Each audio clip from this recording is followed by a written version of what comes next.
Alors, on parle beaucoup depuis quelques années, la progression de l'anglais à Montréal et au Québec. Mais là, ça vient d'arrêter depuis hier. C'est terminé. Pourquoi? Parce qu'il y a la loi 96 qui prévoit la nette prédominance du français dans les affichages commerciaux qui est entrée en vigueur. Et même sur les paquets, là, les emballages. Et c'est un peu le foutu bordel. On va en parler avec M. Michel Rochette, le président du Conseil canadien du commerce de détail. Michel, bonjour. Bonjour, Monsieur Martineau. Je voyais une commerçante qui dit, ben là, ça fait des années que je vends certains produits, là, qu'est-ce que vous voulez?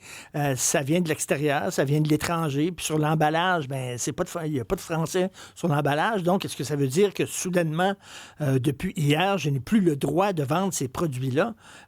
C'est vrai que c'est bien beau, c'est une chose, dire on va passer une loi, mais là, c'est dans les faits, concrètement, ça se passe comment? Ben, surtout cette année, surtout où là, on est beaucoup de détaillants qui doivent revoir leur chaîne d'approvisionnement avec ce qui se passe avec les États-Unis. Ben Donc, oui. peu de marge de manœuvre. Puis là, on a un carré de sable qui vient beaucoup de se restreindre. Ben, vous savez, déjà sur les étagères des commerces, il y a déjà tout ce qui est sur les commerces, dans les étagères, pardon, est déjà en français ou bilingue. Les instructions sont en français, les boîtes. Ce qui était le problème, c'était les cas d'exception. Les fameux produits pour lesquels il y a un seul fournisseur ou quelques fournisseurs seulement, puis eux, ils font des emballages les mêmes pour l'ensemble de la planète. Et lorsque le fournisseur dit au commerçant, je ne traduirai pas parce que c'est le même paquet partout, c'est maintenant, depuis hier, qu'il y a un problème pour les commerçants au Québec. OK, mais vous dites c'est réglé sur les emballages. Là, vous savez, depuis quelques années, là, il y a la mode des grandes épiceries de grande surface asiatiques. Là, et je suis allé dans des épiceries comme ça. Les emballages, c'est en cantonais, là, ou c'est en japonais ou en coréen. Là. Il n'y a rien de français là-dedans. Est-ce qu'on fait une excuse soudainement pour certains commerces un peu plus exotiques? Ben, en fait, dans toutes les épiceries, puis surtout la nourriture, là, c'est très réglementé, puis c'est réglementé à travers tout le pays. Que vous alliez magasiner à Vancouver, à Toronto ou à Montréal, tous les produits dans les épiceries sont bilingues. Il peut y avoir des cas d'exception pour de la nourriture particulière qui est soit saisonnière ou qui est vraiment très limitée en distribution, mais généralement, les produits sont bilingues.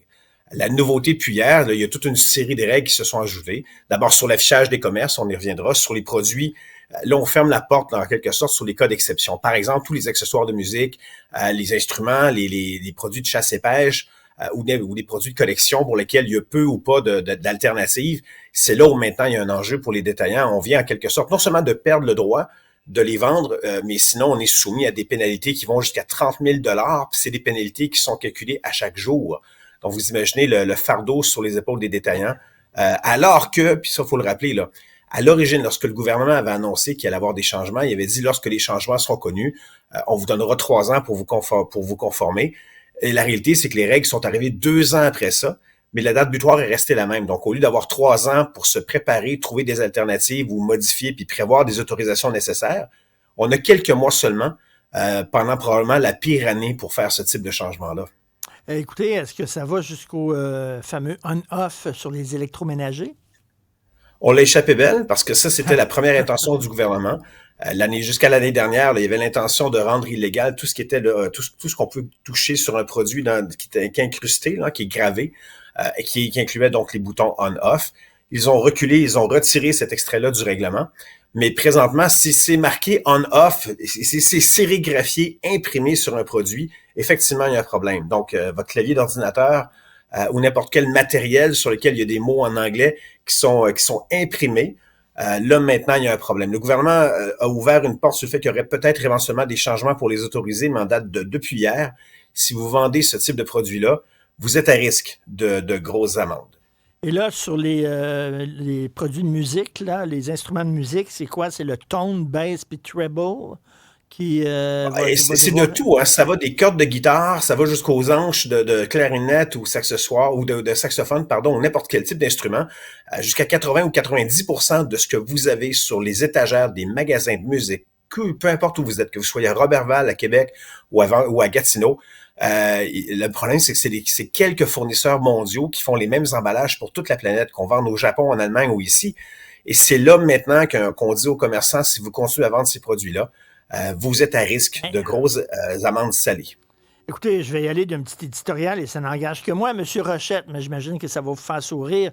Je suis un grand défenseur de la langue française, mais moi, ce que je veux, c'est lorsque j'arrive dans un commerce qu'on me parle dans ma langue, que les grosses indications, puis tout ça soient...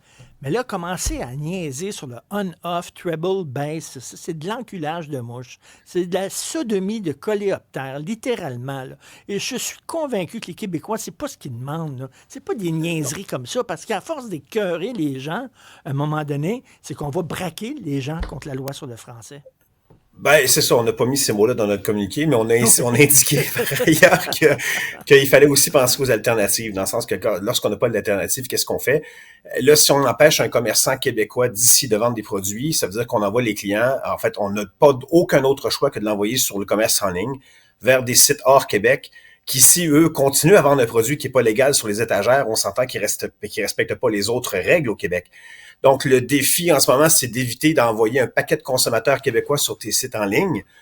Puis pendant ce temps-là, ben, faire en sorte que des commerçants qui, eux, ont pignon sur rue au Québec et qui font travailler et vivre des gens d'ici, ben, eux se retrouvent dans une situation où ils ont soit d'autre choix que de vider des étagères, payer des amendes ou fermer leurs portes.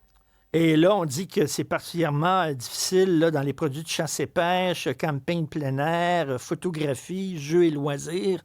C'est pas toujours traduit. Non, puis les pièces de collection, des jeux de société, puis encore une fois, il faut réitérer, l'essentiel de ce que vous trouvez dans un magasin, peu importe où au Québec, dans l'essentiel des cas, c'est déjà en français, c'est déjà traduit, c'est des cas d'exception, surtout pour lesquels il y a un problème. Évidemment, il y aura toujours il y aura toujours des commerces pour lesquels, bon, la loi, c'est la loi, il faut qu'ils la respectent, puis s'ils la respectent pas, il y a des règles. Mais là, depuis hier, c'est toute une nouvelle série de règles qui se sont ajoutées, qui, imposées très rapidement, avec peu d'alternatives, font en sorte que malheureusement, ben, c'est ça, on risque de perdre à la fois l'économie et les commerces et les consommateurs vont regarder ailleurs. Ben, écoutez, là, je suis allé au Japon l'été dernier, je suis tombé en amour avec certains produits japonais, la bouffe japonaise et tout ça. Et là, bon, je vais dans des épiceries, justement, je leur ai dit, asiatiques, là. C'est certain, si ça vient de Corée, puis si ça vient... Est-ce que ces gens-là font des emballages spéciaux pour le Québec en français? Pas tous. Ben, c'est ce que les fournisseurs ont dit aux détaillants qui ont à peu près tous demandé là, des alternatives. Puis ils se faisaient dire, écoutez, dans certains cas, vous êtes une fraction de 1% de notre marché. Si on le fait pour vous, il faut le faire pour le reste de la planète. Oui. On n'a pas demandé ailleurs pour qu'on le ferait pour vous. Et il y a le problème. Puis encore une fois, on le dit, là, donnez le temps aux détaillants. Ils vont finir par trouver des solutions. Ils sont créatifs, ils sont audacieux. Mais quelques mois seulement, quand ça demande une révision complète de vos chaînes d'approvisionnement, dans une situation ou une année qui est très particulière à ce niveau-là, on aurait souhaité, mais en tout cas, on entend le gouvernement qui dit qu'il se verra flexible en disant qu'il va être plus flexible avec les entreprises qui montrent qu'ils sont de bonne foi. Le défi, quand vient le temps de payer des amendes de 30 000 sur une base quotidienne, il faut juste savoir qu'est-ce que ça veut dire bonne foi, puis qui va être celui ou celle qui va considérer que c'est de bonne foi ou pas de bonne foi, là. Et M. Rochette, il y a les enseignes aussi, là. Vous disiez tantôt, on va en parler, là. Alors là, le français doit avoir une superficie 2 fois plus grande sur un affichage visible depuis l'extérieur que les autres langues. Oui, ça inclut également les commerces québécois, 100% québécois, qui ne font affaire qu'au Québec, mais dont le nom a une sonorité anglophone. Là aussi, il n'y a pas beaucoup de monde qui savent, mais je peux pas, moi, comme commerçant, changer mon affiche sans être sûr d'avoir validé auprès de la ville, parce que la ville a des règles d'affichage. Chaque ville a ses propres règles d'affichage. Le propriétaire du bâtiment, c'est souvent un autre propriétaire là, qui est chef des lieux ou du centre commercial, qui a aussi, lui, des règles de limitation. Puis, généralement, les villes, les centres commerciaux puis les propriétaires, ils veulent pas des mosaïques de mots sur une façade, ils en veulent le moins possible. Et c'est la voie de passage qui est offerte par le gouvernement, c'est de dire, écoutez, on vous demande pas de changer votre nom, mais rajoutez des mots autour 2 fois plus gros. Et c'est là où souvent la ville va dire non. Alors, que fait le commerçant quand le gouvernement lui dit tu dois le faire, la ville dit tu ne peux pas le faire. Puis il te reste quelques mois pour trouver une solution. Là, en fait, il reste plus de temps pour trouver des solutions. Puis on dit, écoutez, on va vous tolérer si vous faites preuve de bonne foi. Encore une fois, il faut définir qu'est-ce qu'on fait dans ce cas-là, comment on qualifie ce que c'est de la bonne foi. J'ai aucune idée.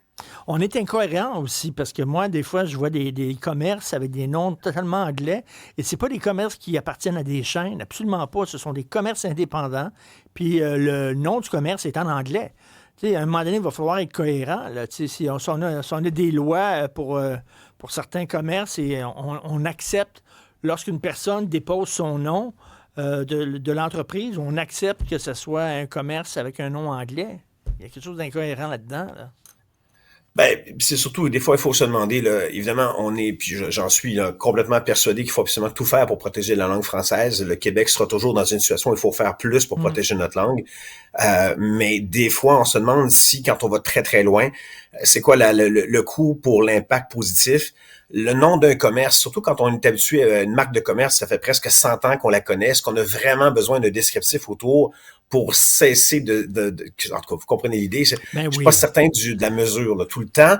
On va l'appliquer, on va le faire, mais encore une fois, tout ce qu'on dit au gouvernement, c'est de comprendre qu'on n'a pas les 3 ans pour lesquels on avait eu la promesse. Là. On n'a pas eu ces 3 ans-là, on a eu quelques mois seulement. Donc, d'être conciliant et de nous aider à comprendre qu'est-ce que ça veut dire être de bonne foi pour éviter des factures quotidiennes qui vont jusqu'à, dans certains cas, 30 000 $. En tout cas, s'il y a quelqu'un qui fait une crise parce que sur son aspirateur, c'est écrit on-off, là, s'il vous plaît, là, peut-être vous pouvez penser à consulter, là, parce qu'il y a peut-être Si pour l'instant c'est sérigraphié, techniquement on n'a plus le droit de le vendre. À tout moins, il y a une période d'adaptation, c'est-à-dire ce qui est déjà sur vos étagères, c'est correct, mais le renouvellement, c'est non. Alors, même l'aspirateur a un enjeu. Là. Merci beaucoup, M. Michel Rochette, président du Conseil canadien du commerce de détail. Merci, bonne journée. Merci à vous.